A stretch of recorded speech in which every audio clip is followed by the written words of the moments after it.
Hello everyone, I hope you all are fine. आज हम 12th Indian economy में हमारा नेक्स्ट टॉपिक करेंगे जो कि है causes of unemployment in India, कि इंडिया के अंदर जो बेरोजगारी है उसके क्या क्या कारण है। ठीक है, तो सबसे पहला है स्लो इकोनॉमिक ग्रोथ। देखिए, जो इंडिया की इकोनॉमिक ग्रोथ है वो काफ़ी स्लो है। ठीक है, अब स्लो होने के कारण जो इंडिया है वो हमारे जो ग्रोइंग मैन पावर है कंट्री का उसको एब्जॉर्ब करने में अनेबल है। ठीक है, मतलब क्या है इसका कि जितनी हमारे देश की मैन पावर इंक्रीज हो रही है उसके अकॉर्डिंग जो एम्प्लॉयमेंट अपॉर्चुनिटीज है वो अवेलेबल नहीं है। मतलब यहाँ पर जो लेबर फोर्स का साइज है वो तो ज़्यादा है इन कंपैरिजन टू जो यहाँ पर एम्प्लॉयमेंट की अपॉर्चुनिटीज अवेलेबल है उसके। ठीक है, तो इंडिया की इकोनॉमिक ग्रोथ स्लो होने के कारण जो इंडिया है वो इतनी एम्प्लॉयमेंट अपॉर्चुनिटी क्रिएट नहीं कर पाता है जितने की उसकी मैन पावर इंक्रीज होती है। ठीक है, तो जो कि क्या करती है, बेरोजगारी फैलाती है, अनएम्प्लॉयमेंट क्रिएट होती है इस सिचुएशन से। उसके बाद है बेटा rapid growth of population, population बढ़ना। ठीक है, अब देखिए हमारे इंडिया की जो पॉपुलेशन रेट है वो बहुत हाई है, यहाँ पर जो पॉपुलेशन है वो बहुत ज़्यादा बढ़ रही है, लेकिन लोगों के लिए जो जॉब्स हैं, जो काम है, उनकी कमी है, स्केयरसिटी है। देखिए 12 5-year प्लान्स कंप्लीट होने के बावजूद भी जो अनएम्प्लॉयमेंट का साइज है वो कॉन्टिन्यूसली बढ़ रहा है। तो पॉपुलेशन का बढ़ना भी रीज़न है अनएम्प्लॉयमेंट का, क्योंकि जिस रेट के अकॉर्डिंग पॉपुलेशन बढ़ रही है उसके अकॉर्डिंग जो एम्प्लॉयमेंट अपॉर्चुनिटीज़ है वो नहीं है लोगों के लिए, लोगों के पास उसके अकॉर्डिंग जॉब्स अवेलेबल नहीं है, जिससे कि अनएम्प्लॉयमेंट क्रिएट होती है। फिर है एग्रीकल्चर ए सीजनल ऑक्यूपेशन। अब देखिए एग्रीकल्चर क्या है, एक सीजनल ऑक्यूपेशन है। ठीक है, ये क्या है, ऑफ सीजन बेरोजगारी हम कह देते हैं। एग्रीकल्चर से क्या होता है, ऑफ सीजन अनएम्प्लॉयमेंट क्रिएट होती है। देखिए कैसे, क्योंकि एग्रीकल्चर एक सीजनल ऑक्यूपेशन होता है। मतलब जब सीजन हुआ तो काम किया, सीजन खत्म हो गया तो उसके बाद वो बेरोजगार हो गए। मान लीजिए एक फार्मर जो है एक ईयर में व्हीट उगाता है, तो व्हीट जब तक उसकी कटाई नहीं हो जाती, बिक नहीं जाती, जब तक तो उसके पास काम है, लेकिन उसके बाद वो क्या हो जाता है, बेरोजगार हो जाता है। और जनरली ये देखा गया है कि जो एक फार्मर एक साल में एक ही क्रॉप बोता है वो अप्रॉक्स 5 to 7 months बेरोजगार रहता है। ठीक है, तो ये कहता है कि जो एग्रीकल्चर है वो सीजनल ऑक्यूपेशन होती है जिसके लिए बहुत ज्यादा कैपिटल और लेबर की जरूरत है। जैसे ही वो हार्वेस्ट सीजन खत्म होता है फिर क्या करना पड़ता है, फार्मर्स को स्ट्रगल करना पड़ता है ऑक्यूपेशन ढूंढने के लिए। ठीक है, अब वो जो कुछ टाइम जब तक तो उनके पास सीजन था तब तक रोजगार था, लेकिन उसके बाद जो वो बेरोजगार हो जाते हैं उसे क्या कहते हैं, सीजनल अनएम्प्लॉयमेंट। और जो डिस्गाइज्ड अनएम्प्लॉयमेंट का साइज है देखिए वो कितना है, जितने एग्रीकल्चर के अंदर लोग लगे हुए ना उनका 15% तो डिस्गाइज्ड अनएम्प्लॉयमेंट है। डिस्गाइज्ड अनएम्प्लॉयमेंट क्या होती है, वो बेरोजगारी जिसके अंदर जितने लोगों की जरूरत है उससे ज्यादा लोग काम पर लगे हुए हैं। 5 लोगों की जरूरत है, 7 लगे हुए हैं, तो जो 2 है वो क्या है, उनके पास कोई काम नहीं है इसलिए वो इसी में लगे हुए हैं। लेकिन जो मार्जिनल प्रोडक्टिविटी है उनकी वो 0 होती है।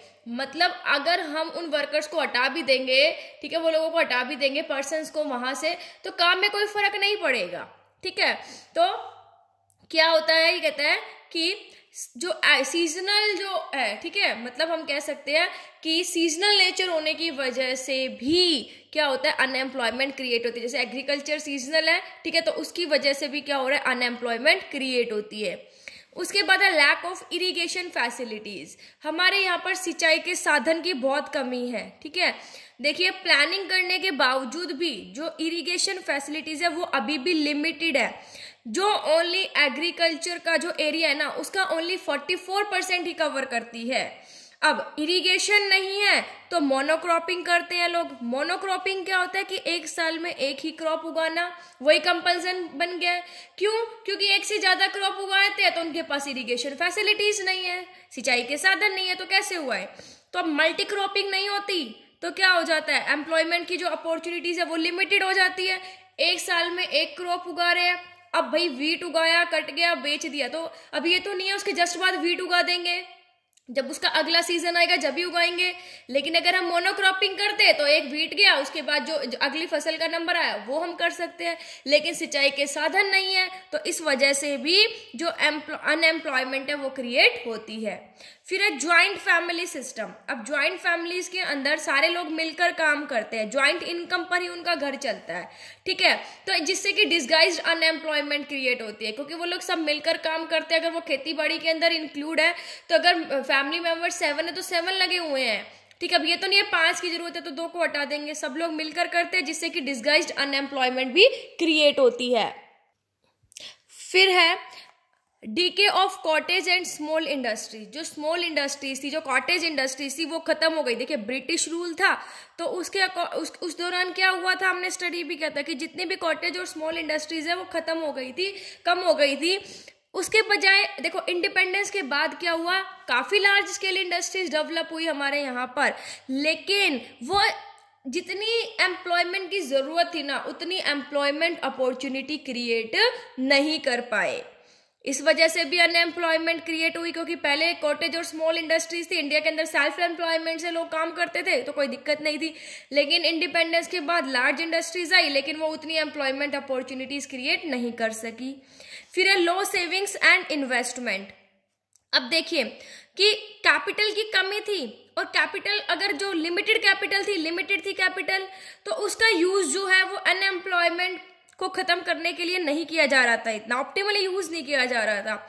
ज्यादातर कैपिटल जो है वो लार्ज स्केल इंडस्ट्रीज के अंदर यूज की जाती थी, और वहां पर हाई कैपिटल जो पर यूनिट ऑफ लेबर है, ठीक है, क्या थी, देखिए जो कैपिटल है वो ज्यादा किस में इन्वेस्ट की जाती थी, लार्ज स्केल इंडस्ट्रीज में, जहां पर क्या था, high capital per unit of labour था।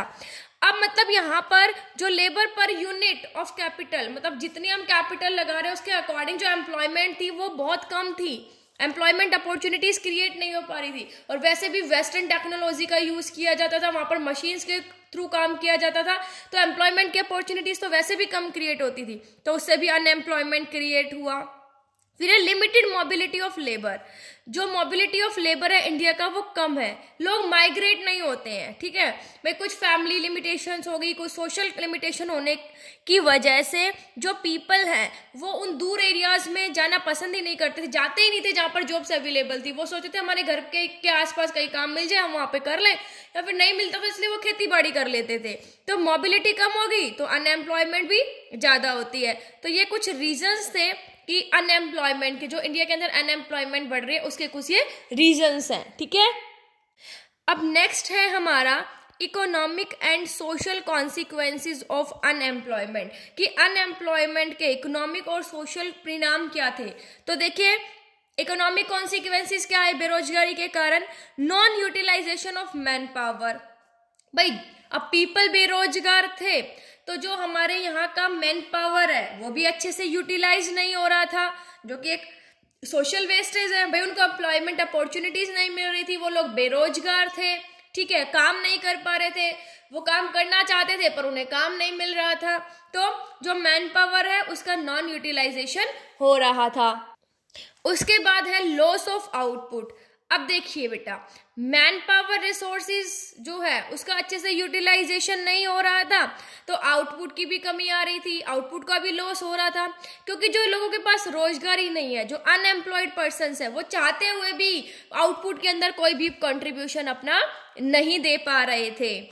उसके बाद है लो कैपिटल फॉर्मेशन। कैपिटल फॉर्मेशन भी कम था, क्योंकि यहाँ पर लोगों के पास रोजगार नहीं था, तो वो एज ए कंज्यूमर ही काम कर रहे थे, मतलब काम नहीं करना, मतलब एज ए कंज्यूमर ही थे, मतलब सिर्फ क्या कर रहे थे, कंज्यूम कर रहे थे चीजों को, ना तो वो क्या कर रहे थे, कमा रहे थे, ना ही क्या कर रहे थे, सेव कर रहे थे। भाई कुछ इनकम होगी तभी तो वो क्या करेंगे, कमाएंगे, और जब भाई इनकम होगी तभी तो वो सेव करेंगे, सेव करेंगे तभी तो वो इन्वेस्ट करेंगे, आगे डिमांड करेंगे, डिमांड करेंगे तो फिर आगे प्रोडक्शन होगा, ठीक है, इन्वेस्टमेंट ऐसे क्रिएट होगी। यहाँ पर थी नहीं, क्यों, क्योंकि अनएम्प्लॉयड थे लोग, तो जो कैपिटल फॉर्मेशन है वो भी काफी कम था, इनकम नहीं थी तो वो डिमांड ही नहीं करते थे ज्यादा, ठीक है। अब वही है कि वो सिर्फ क्या कर रहे थे, एज ए कंज्यूमर जी रहे थे, बाकी उनके पास कोई काम नहीं था, ना ही वो कुछ सेव कर रहे थे, ठीक है, ताकि आगे इन्वेस्ट कर सके, तो कैपिटल फॉर्मेशन भी बहुत कम था। फिर प्रोडक्टिविटी काफी कम थी। जो डिस्गाइज्ड अनएम्प्लॉयमेंट होने के कारण एग्रीकल्चर सेक्टर के अंदर ज्यादातर जो ये प्रोडक्टिविटी है वो काफी कम थी। भाई आउटपुट पर वर्कर भी कह सकते हैं या पर हेक्टेयर में कितना आउटपुट हो रहा था, उसके अकॉर्डिंग जो प्रोडक्टिविटी है वो काफी कम थी। अब प्रोडक्टिविटी कम थी तो ग्रोथ रेट भी क्या थी, काफी कम थी। अब बेटा सोशल कॉन्सिक्वेंसेस क्या थे, low quality of life, unemployment थी, बेरोजगारी थी, उससे क्वालिटी ऑफ लाइफ क्या होगी, कम हो गई।